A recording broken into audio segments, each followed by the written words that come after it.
מלא עורכי דין במדינת ישראל, לא יותר מדי, עורך דין דורון ברזילי. אנחנו המקום הראשון במדינת ישראל, אני חושב, זה בהחלט מצד אחד, כל שנה מסמיכים כ-3,000 עורכי דין. זה טוב או רע?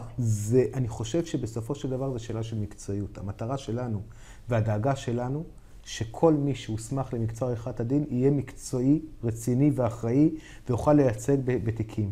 לצערי, המצב היום הוא לא כך. והיום בגלל המבנה ובגלל שחוק הלשכה הוא חוק מאוד ארכאי, נוצר מצב אבסורדי שאתה מצד אחד, אתה לומד משפטים וזו השכלה מדהימה, זו השכלה שמבורכת ומבחינתי גם כל מדינת ישראל שיהיו משפטנים. הבעיה היא השנייה אחרי, הדקה אחרי, שהמטרה היא שבאמת הטובים ביותר יעסקו במקצוע עריכת הדין כי זה מקצוע. וכרגע המסלול אומר שאתה צריך רק שנה אחת התמחות שהיא לא תמיד מספיקה.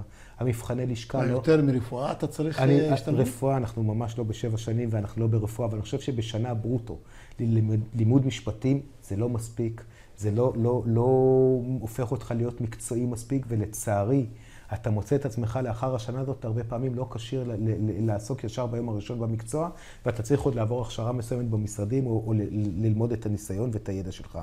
אז אנחנו כלשכת עורכי הדין, אנחנו נאבקים וגם אני מקווה מאוד שנצליח בתקופה הקרובה, אם זה מבחינת לשנות את מבנה המבחנים, שהמבחנים ישקפו ידע ולא יכולת למידה בעל פה, אם זה מבחינת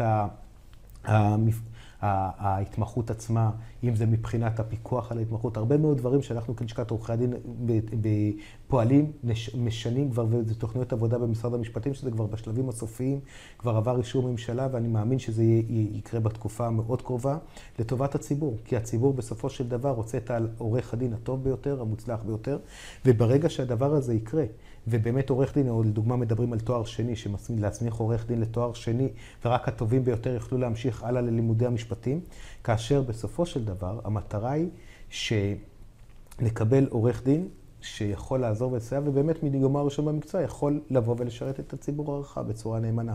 ו3,000 עורכי דין זה לא דבר פשוט. ובגלל זה אנחנו עוזרים בכנסים, בהשתלמויות, בימי עיון, בהשערה מקצועית לעורכי הדין הצעירים. פתחתי בפרויקט מנטורים.